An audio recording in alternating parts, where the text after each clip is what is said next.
Ever wondered what people actually ate for lunch in the Middle Ages? Spoiler alert, it wasn't giant turkey legs and endless feasts like in the movies. For most people, meals were simple, cheap, and all about survival.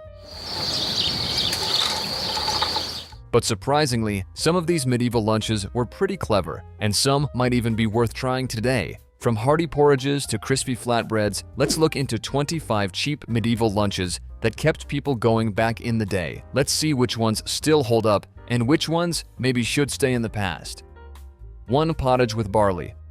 Alright, picture this. It's the 1300s. You wake up at dawn, throw on your best wool tunic, and head out for a longer day of work. By midday, you're starving, but there's no fancy lunchbox waiting for you. Instead, you get pottage, a thick, slow-cooked stew that's been simmering over the fire all morning. Now, pottage was basically the medieval version of throw everything in a pot and hope for the best. It started with a base of water or broth, and from there, people added whatever they had on hand: root vegetables, herbs, leafy greens, and, if they were lucky, maybe a bit of meat or fish. But one ingredient that made pottage extra hearty: barley. Barley wasn't just filler, it was a lifesaver. It thickened the stew, added some chew, and, most importantly, kept bellies full for hours. This was especially important for peasants who needed all the energy they could get from their meals.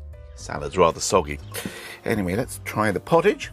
Meat was expensive and reserved for the wealthy, so most people relied on grains, beans, and vegetables to bulk up their pottage. Some wealthier households added spices or dried fruit, but for the average person, a basic barley pottage was their go-to lunch. Fun fact, pottage was so common that some medieval households kept a pot simmering all the time, just adding new ingredients as needed. So yeah, if you've ever eaten leftovers 3 days in a row, congratulations, you're basically eating like a medieval peasant. Now, let's talk about bread, because what's a good stew without something to dunk into it? 2. Maslin bread.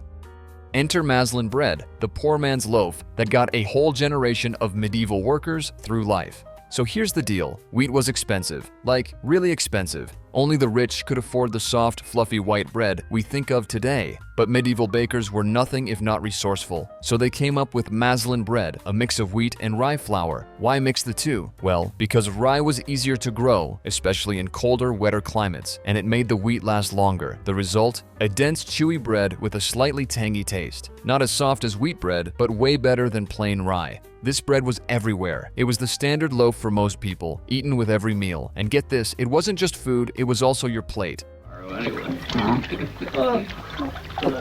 That's right, medieval folks didn't use dishes like we do today. Instead, they had trenchers, which were basically thick slices of bread used as edible plates. After soaking up all the stew and juices from a meal, the trencher could be eaten or tossed to the poor. Talk about zero-waste cooking. Maslin bread wasn't just practical, it was an absolute necessity. Unlike modern bread, which goes stale in like a day, Maslin bread had a much longer shelf life. And if it did go stale, no problem. People would soak it in soup, toast it, or even turn it into ale bread pudding, basically a medieval take on French toast, without the sugar, obviously. Alright, let's say you're not at home for lunch. You're out in the fields, in the forest, or more realistically, just working a long shift. What's your medieval version of a quick grab-and-go snack? Oatcakes.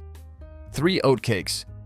Oatcakes were the ultimate working-class energy booster. Made from oats, water, and a pinch of salt, these flat, crisp cakes were cooked on a griddle or hot stones. They were especially popular in Scotland and northern England, where oats grew like crazy and wheat was too expensive. Now, oatcakes weren't exactly gourmet food, but they were practical. They were easy to carry, lasted for days, sometimes weeks, and provided a good dose of carbs and fiber. People ate them plain, with cheese, honey, or dried fruit, or even crumbled them into soups for a bit of extra bulk. And get this, some oatcakes were made super thin and crispy, while others were thicker and chewy, almost like a pancake.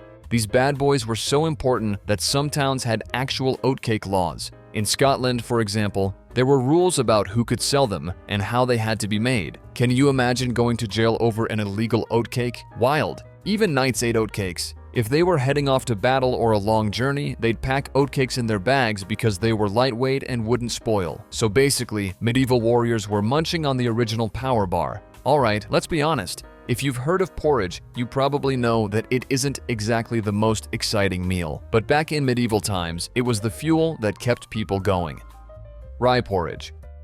Rye was a staple for the lower classes because it was cheaper and more resilient than wheat. The process was simple. Rye grains were coarsely ground and then boiled in water until they thickened into a mushy consistency. Think of it as the medieval version of oatmeal, but without the sugar, cinnamon, or Instagram-worthy toppings. Now, if you were lucky enough to have some milk on hand, you could make it a bit creamier. On rare occasions, people might have added honey, dried fruits, or nuts. But for the average peasant, this was a basic, no-frills dish. Sometimes, people would even make a savory version by tossing in onions, garlic, or herbs for extra flavor. It was warm, filling, and, most importantly, cheap. Rye porridge wasn't just for breakfast. People ate it throughout the day because it was easy to prepare in large batches. Some even let it sit overnight, so it got thicker and stickier, making it easier to scoop up with bread. Not glamorous, but hey, it got the job done. Okay, let's talk about a soup that sounds bizarre but was actually a medieval lifesaver: peasant bread and ale soup.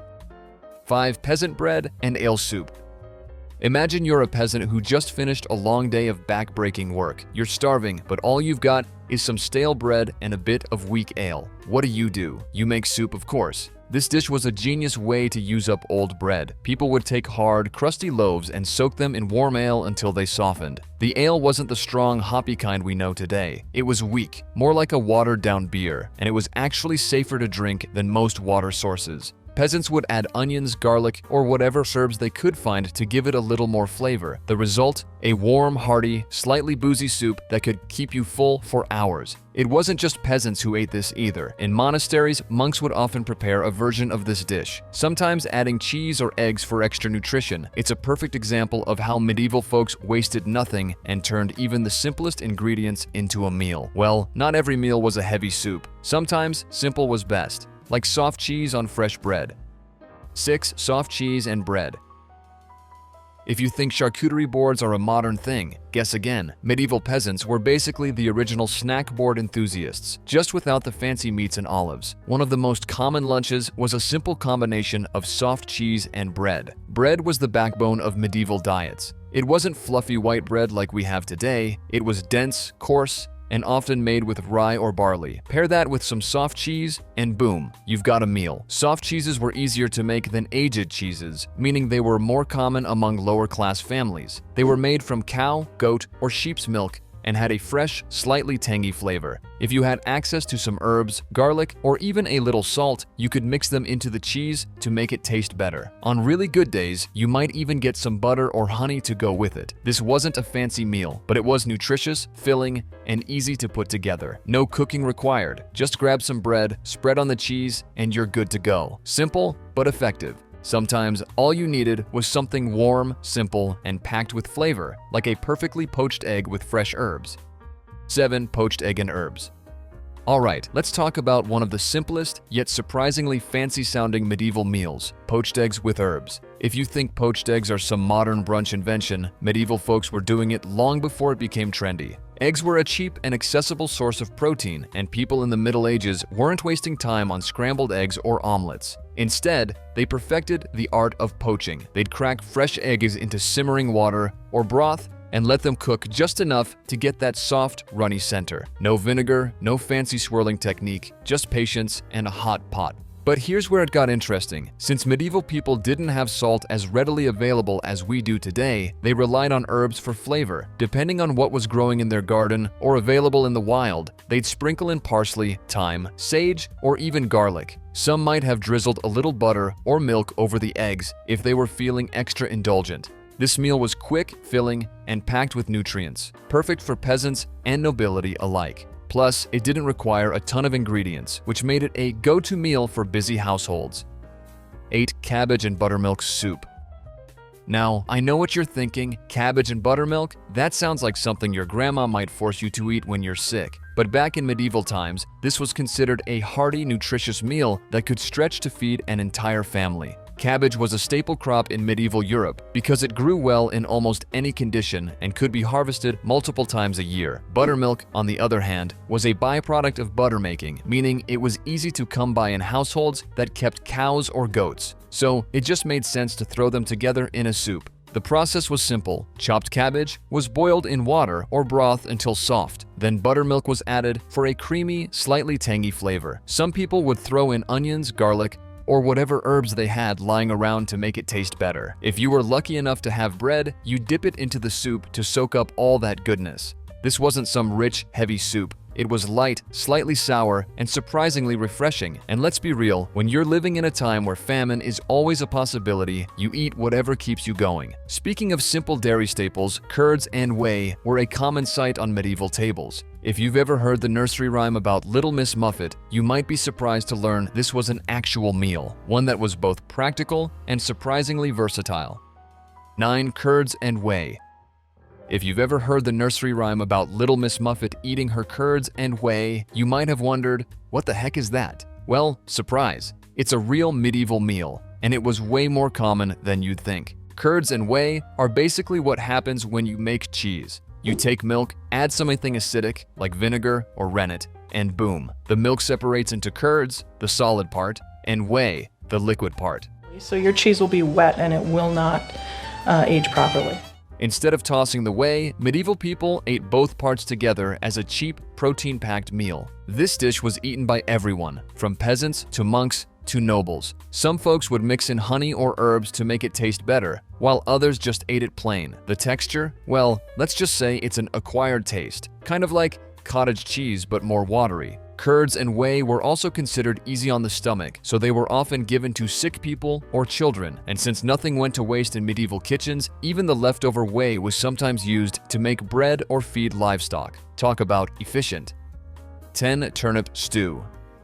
Now, let's get real. Turnips aren't exactly the most exciting vegetable, but in medieval times, these little root veggies were absolute lifesavers. They were cheap, easy to grow, and could survive in colder climates where other crops struggled, so naturally, they found their way into just about everything, including stew. Turnip stew was a basic meal, but don't let that fool you. It was hearty and filling. The turnips were chopped up and boiled in with whatever other vegetables were on hand, like onions, leeks, or carrots. If you were lucky, you might have a little bit of salted meat or a bone to toss in for extra flavor. Otherwise, it was all about the herbs, parsley, thyme, or garlic, whatever was available. The end result was a thick, earthy stew that kept you full for hours. It wasn't fancy, but it got the job done. Some people even mashed the turnips into a thicker consistency, making it almost like a medieval mashed potato dish. And if you had some stale bread lying around, which, let's be honest, everyone did, you dunk it right in. Just like turnip soup, pea soup might not win any awards today, but back then, it was a meal that kept entire villages going. 11. Pea soup. If you've ever heard the phrase, peas porridge hot, peas porridge cold, congratulations, you've just stumbled onto one of the most common medieval meals. Pea soup was a staple, especially in colder months when fresh veggies were scarce. Dried peas were cheap, easy to store, and packed with nutrients, so they were a no-brainer for anyone trying to survive medieval life. The process? Simple. Boil peas until they turned into a thick, creamy consistency. Add onions or leeks for extra flavor, and if you were lucky, toss in a bone or some herbs. The cool part? This soup got even thicker as it sat, meaning people would eat it for multiple meals. One pot could last days, getting more solid until it was basically spreadable, hence the peas porridge cold part. It wasn't glamorous, but it did the job. Oh, and if you were a monk or a noble on a fasting day, pea soup was a great alternative to meat because, you know, nothing says holy self-discipline like a bowl of a mushy green peas. If medieval people had a sick day meal, the onion broth would be it. 12. Leek and onion broth.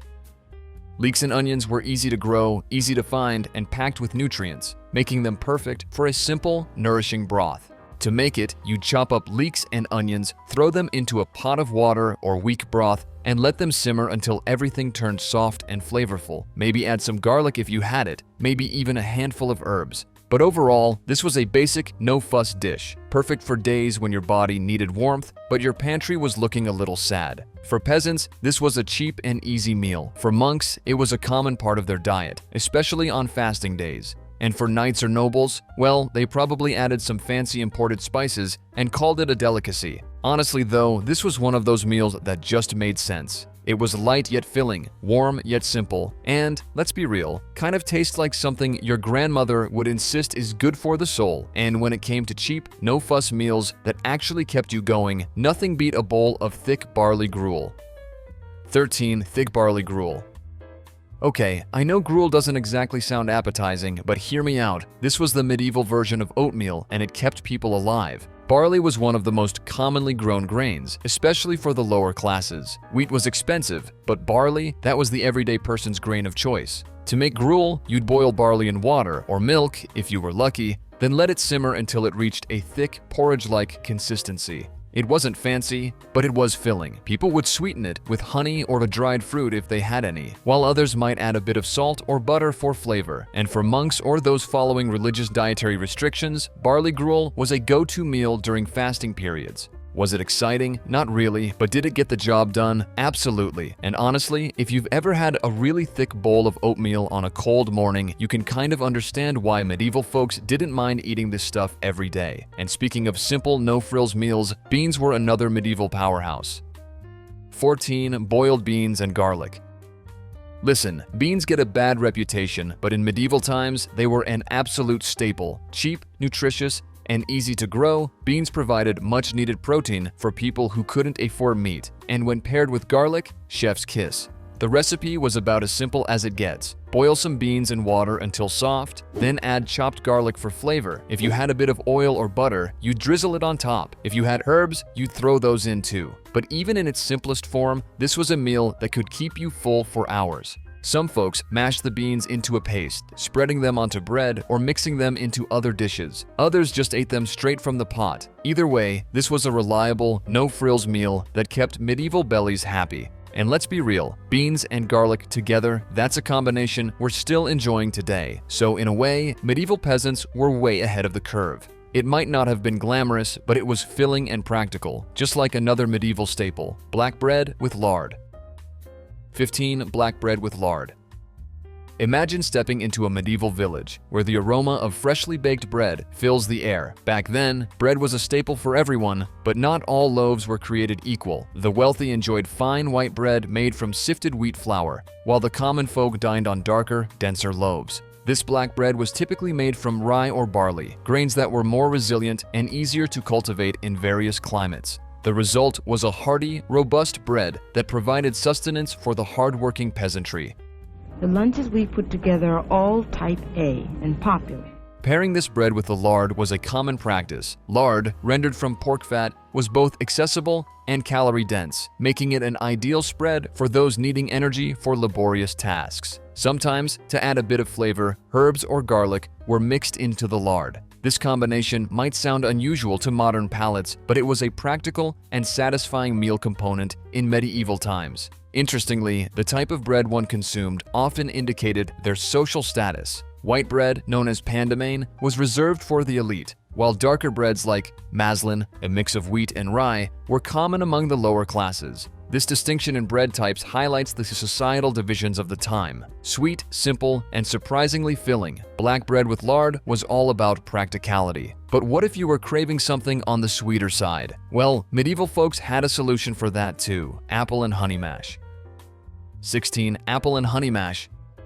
Now, let's talk about satisfying that medieval sweet tooth. Desserts in the Middle Ages weren't the elaborate confections we know today. One popular treat was apple muse, a simple yet delightful dish made from stewed apples and honey. Apples were abundant, and honey served as the primary sweetener before the widespread availability of sugar. To prepare this dish, cooks would peel and core apples, cook them until soft, and then mash them into a puree. Honey was added to sweeten the mixture, and often spices like cinnamon or ginger were incorporated to enhance the flavor. The result was a warm, comforting mash that could be enjoyed by all social classes. This dish, sometimes referred to as applemose in medieval manuscripts, was cherished for its simplicity and the natural sweetness of its ingredients. It's fascinating to think that a dessert from centuries ago can still appeal to our modern tastes. If you're interested in trying this at home, it's quite straightforward. Simmer peeled and chopped apples until tender, mash them, and stir in honey and your preferred spices. It's like a medieval applesauce with a flavorful twist. Just like apples and honey, sometimes the best treats are the simplest. And in medieval times, nothing beat the warm, nutty goodness of roasted chestnuts on a chilly evening. 17. Roasted chestnuts. Picture a crisp medieval evening, villagers gathered around an open fire, the comforting scent of roasting chestnuts in the air. Chestnuts were a beloved snack during the colder months, cherished for their sweet, nutty flavor and nutritional value. These nuts were plentiful in forests and became a dietary staple, especially in regions where other crops were scarce. To prepare them, people would score the shells to prevent them from bursting, then roast them over an open flame until the shells charred and cracked open, revealing the tender, aromatic flesh inside. Roasted chestnuts were more than just a tasty treat. They were a valuable source of carbohydrates and provided essential nutrients. Their portability made them a convenient snack for travelers and workers alike. The communal act of gathering and roasting chestnuts also fostered social bonds, as people would often come together to share in this simple pleasure. Today, roasted chestnuts remain a popular seasonal delicacy in many parts of the world, a testament to their enduring appeal. Just like roasted chestnuts brought people together, a warm, earthy mushroom and herb stew was another simple yet satisfying meal that relied on nature's bounty. 18. Mushroom and herb stew. Envision a medieval forager returning from the woods, basket brimming with freshly gathered mushrooms and aromatic herbs. Mushrooms were a valuable food source, especially for those who couldn't afford meat regularly. A typical mushroom and herb stew would involve sautéing the mushrooms with onions and garlic in animal fat or oil, then simmering them in a broth made from meat or vegetables. Herbs like parsley, thyme, and sage would be added to enhance the flavor. Sometimes a splash of ale or wine was included to deepen the taste. The result was a savory, hearty stew that provided warmth and nourishment, particularly during the colder months. This dish showcased the resourcefulness of medieval cooks who relied on the bounty of the forests and fields to create flavorful meals. The combination of earthy mushrooms and fresh herbs created a harmonious blend that was both satisfying and nutritious. Today, recreating this stew offers a delicious way to connect with culinary traditions of the past. Let's turn to the humble root vegetables that played a significant role in medieval diets. 19. Carrot and parsnip hash. Carrots and parsnips were widely cultivated and stored well through the winter months, making them reliable staples. A simple yet hearty dish involved creating a hash from these roots. The vegetables would be peeled and diced, then sautéed in animal fat or oil until tender and caramelized. To add depth of flavor, onions and garlic might be included, along with herbs like rosemary or thyme. Occasionally, a splash of vinegar or a sprinkle of spices such as nutmeg or pepper was added to enhance the taste. This rustic hash was both filling and flavorful, providing essential nutrients and energy. The natural sweetness of carrots and parsnips was brought out through the cooking process, resulting in a dish that was both comforting and satisfying. It's easy to see why this combination remained popular throughout the medieval period. Today, this hash can be enjoyed as a side dish or a main course, offering hearty, simple meals were a staple of medieval life, and buckwheat pancakes were no exception. 20. Buckwheat pancakes.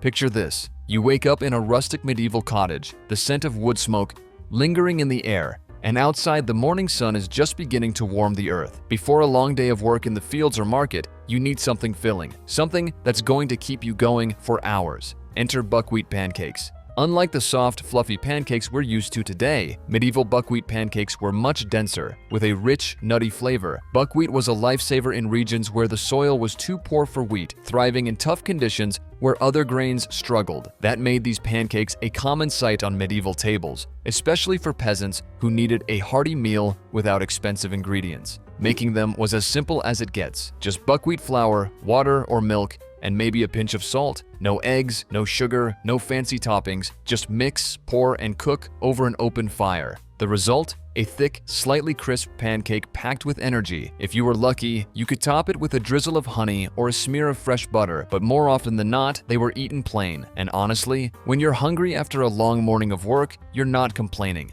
These pancakes weren't just breakfast. They were survival food, portable, filling, and made from an ingredient that didn't require the best farmland. They fueled people for generations. And while they faded from popularity over time, they're making a comeback today. With their earthy taste and naturally gluten-free appeal, modern foodies are rediscovering what medieval folks knew all along. Sometimes, simple food is the best food. And speaking of simple, hearty meals, let's talk about something that might sound strange today, but was a lifesaver back then. Cabbage and oatmeal mash. 21. Cabbage and oatmeal mash. Let's be real. This doesn't sound like the most exciting meal, but back in medieval times, cabbage and oats were the ultimate power couple. Why? Because they were cheap, easy to grow, and could fill a belly for hours. Imagine a pot bubbling over an open fire, thick with chopped cabbage and soft, creamy oats. The smell, earthy, slightly sweet, maybe a little funky if the cabbage had been sitting around too long. But when you're living in the 1300s, you're not exactly turning your nose up at a hot meal. Making it was simple. Boil some water, toss in shredded cabbage, and let it cook down until soft. Then, in go the oats. Stir, simmer, and season with whatever you had. Salt, maybe a bit of butter if you were lucky. The result? A thick porridge-like mash that was surprisingly satisfying. It wasn't glamorous, but it got the job done. Today, you might turn your nose up at the idea, but honestly, with a little seasoning, it might not be half bad. Medieval peasants knew how to stretch their ingredients, and this was one of the best ways to do it. It might not sound appealing today, but back then, it was a smart way to make the most of what was available, just like boiled nettles. 22. Boiled nettles with salt. Now, I know what you're thinking, nettles? You mean those spiky green plants that sting you when you touch them? Yep, but fun fact, once you boil them, they lose their sting and turn into a surprisingly nutritious meal. Back in medieval times, people didn't have the luxury of being picky. If it grew nearby and didn't kill you, chances are someone figured out how to eat it. And nettles, they were basically free food. Rich in vitamins, packed with iron, and available almost year-round, they were the ultimate survival plant.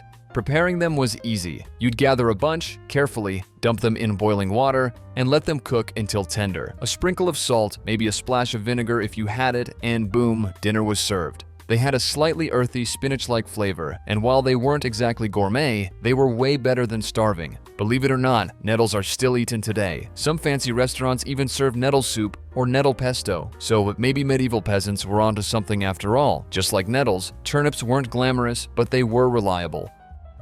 23. Turnip and barley bake.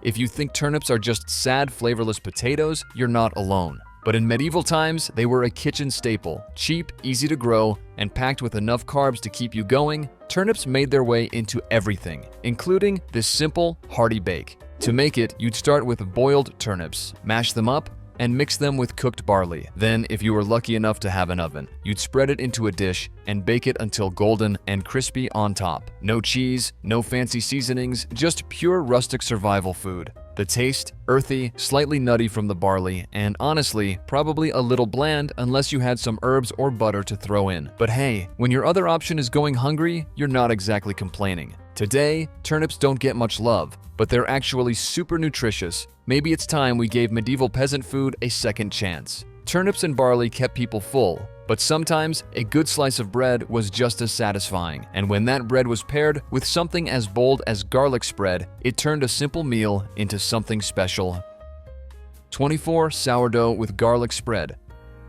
Sourdough bread has been around for thousands of years, and medieval people were all about it. Unlike today, where we just pop a loaf in the toaster, making sourdough back then was a whole process. You had to grow a starter, basically a bubbling fermented blob of flour and water, keep it alive, and bake fresh bread regularly. Sounds like a lot of work, but hey, what else were they gonna do? Now, to make it even better, they'd top it with garlic spread. No butter, no olive oil, just crushed garlic mixed with a little animal fat or maybe some salt. If you were lucky, you might get a drizzle of honey for a sweet-savory combo. The result? A rustic, flavorful bite that were probably the medieval equivalent of garlic bread. Simple, delicious, and most importantly, cheap. Even today, sourdough and garlic are a match made in heaven. Next time you have some sourdough lying around, try rubbing a raw garlic clove on it. Congrats, you're basically eating like a medieval peasant. Next up, trail mix, but make it medieval.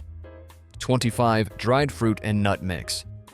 Dried fruit and nuts were the medieval equivalent of a power snack, lightweight, nutritious, and easy to store for long periods. Since fresh fruit spoiled quickly and sugar was a luxury few could afford, drying fruit was one of the best ways to preserve its sweetness and enjoy it throughout the year. Imagine a mix of dried apples, pears, or plums tossed together with hazelnuts, walnuts, or almonds. Some people even pressed the fruit into dense little cakes, making them even easier to carry during long journeys. These little bites of natural sweetness provided much-needed energy for farmers working the fields, merchants traveling between towns, and even soldiers on the move. Unlike today's trail mixes, there were no chocolate chips, no honey-roasted nuts, just pure simple ingredients straight from nature. Beyond being a convenient snack, this mix was also valued for its health benefits. Nuts were rich in healthy fats and protein, keeping people full for longer, while dried fruit offered fiber and natural sugars for a quick energy boost. Plus, in times when food variety was limited, having something even slightly sweet was a real treat. Even today, dried fruit and nuts make for a fantastic, wholesome snack, proving that sometimes the simplest foods really do stand the test of time. And there you have it, 25 cheap medieval lunches that people relied on to get through the day. Some were surprisingly delicious, while others, well, let's just say they were more about survival than flavor. But either way, these meals prove just how resourceful medieval people were, making the most of simple, affordable ingredients. It's funny how some of these dishes, like sourdough bread and roasted chestnuts, are still popular today, while others have been almost completely forgotten. Who knows? Maybe it's time to bring a few of them back? Which one would you actually try? Let us know in the comments. And if you enjoyed this, don't forget to like, subscribe, and hit that notification bell for more historical food content. See you next time.